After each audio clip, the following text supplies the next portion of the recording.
Hello bachcho. So let's see the question. The question says if A is equals to 6 I cap plus 7 j cap plus 7 k cap, comma B is equals to 3 I cap plus 2 j cap minus 2 k cap, comma P 1 comma 2 comma 3. The image of the point P in the line R is equals to A plus lambda B is चार option दे रखा है, हम लोग को बताना है कि कौन सा ऑप्शन करेक्ट होगा। ठीक है, तो चलो देख लेते हैं इसका आंसर क्या हो जाएगा। तो देखो हम लोगों का जो पॉइंट बोल दिया है ना, पी जो पॉइंट है, तो उसका उस पी पॉइंट का इमेज मान लेते हैं क्यू। ठीक है, तो क्यू का जो पोजीशन वेक्टर होगा तो वो हम लोग को निकलना पड़ेगा पहले। तो क्या लिखेंगे हम लोग, let the position vector of Q. तो क्यू का पोजीशन वेक्टर निकाल लेंगे, और क्यू क्या है भाई, क्यू है द इमेज ऑफ पी। तो अब हम लोग क्या करेंगे, क्यू का जो पोजीशन वेक्टर है वो लिखेंगे। तो क्या लिख रहे हैं, इन दी गिवन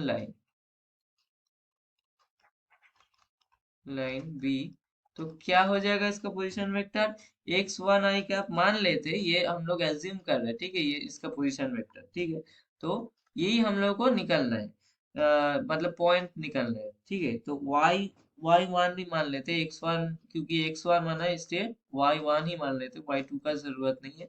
ठीक, y1 j कैप मान लिया, और उसके साथ क्या मान लिया, z1 k कैप मान लेते, z1 k कैप मान लेते। तब क्या हो जाएगा, एल क्या हो जाएगा, then L is the L क्या हो जाएगा, पी क्यू का मिड पॉइंट हो जाएगा। तो क्या लिख रहा है, then L is the mid point of P Q, mid point of P Q. ठीक है, तो यहाँ से हम लोग क्या लिख सकते हैं, यहाँ से लिख सकते हैं, ये देखो बी का वैल्यू गिवन है, बी का जो ये है वेक्टर फॉर्म है वो गिवन है। ठीक है, इक्वेशन तो वो लिख लेंगे, 3 i cap plus 5 j cap plus 9 k cap.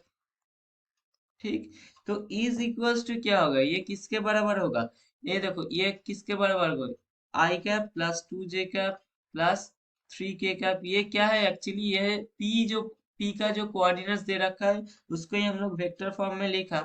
और या हम लोग जो क्यू का जो इमेज है, वो इमेज का जो पोजीशन वेक्टर है वो लिख देंगे, एडिशन ऐड करके, x1 i cap plus y1 j cap plus z1 k cap. ठीक, अब नीचे क्या आएगा, नीचे क्या आएगा भाई, डिवाइडेड बाई 2 आ जाएगा। ऐसे ही लिखते हैं हम लोग इमेज को। ठीक, अब क्या करेंगे, x1 को इधर लाते, x1 प्लस 1/2 हो जाएगा, इज इक्वल्स टू 3। इसका वैल्यू 3 हो गया। ठीक, अब y1 को अलग से लिखते हैं, क्यों क्यों, ये देखो ये 3 i कैप है ना, और इधर क्या आ जाएगा, x1 i कैप, और i कैप के साथ नीचे 2 आएगा। ठीक, तो इसलिए हम लोग x1 प्लस 1/2 लिख रहे हैं, इक्वल्स टू 3 कर रहे हैं। सेम तरीके से जे कैप के साथ क्या है, 5 है जे कैप के साथ, और इधर क्या क्या है, y1 है, और इधर 2 है। ठीक है, तो इसलिए क्या बोल रहे हैं हम लोग, y1 plus 2/2 is equals to 5 हो जाएगा। सेम तरीके से जेड में क्या है, जेड में 9 है, इधर 9 के कैप है, और इधर क्या है, z1 है, उसके साथ 3 है, और नीचे 2 है। तो क्या लिख लेंगे, z1 प्लस 3/2, और इसका वैल्यू क्या हो जाएगा भाई, इसका वैल्यू हो जाएगा अपना 9। ठीक है, तो यहाँ से हम लोग बोल सकते हैं, क्या बोल सकते हैं, x1 का जो वैल्यू है वो क्या हो जाएगा, 5 हो जाएगा। ठीक, अब y1 का जो वैल्यू वो क्या हो जाएगा, 8 हो जाएगा, और z1 का वैल्यू क्या हो जाएगा, z1 का वैल्यू हो जाएगा अपना 15। तो x1 पता चल गया, y1 पता चल गया, z1 पता चल गया। तब इमेज ऑफ द पॉइंट क्या क्या होगा, 5 होगा, 8 होगा, और 15 होगा। तब इमेज क्या होगा भाई, 5, 8, 15। ये हो गया हम लोगों का फाइनल आंसर। तो image of P in the line क्या हो जाएगा, ये वाला हो जाएगा आंसर। तो हम लोग का फाइनल आंसर मिल गया। अब ऑप्शन चेक कर लेते हैं कि कौन सा ऑप्शन करेक्ट होगा। ऑप्शन ए में क्या है, 11, 12, 11, जो कि है गलत। ऑप्शन बी क्या है, 5, 2, -7, तो ये भी गलत। ऑप्शन सी में देखो 5, 8, 15, जो कि हम लोगों का आंसर में आया है, हम लोग ऑलरेडी निकल लिया ये वैल्यू, तो ऑप्शन सी हो गया अपना करेक्ट। ऑप्शन डी में क्या है, 17, 16, 7, तो ये भी गलत।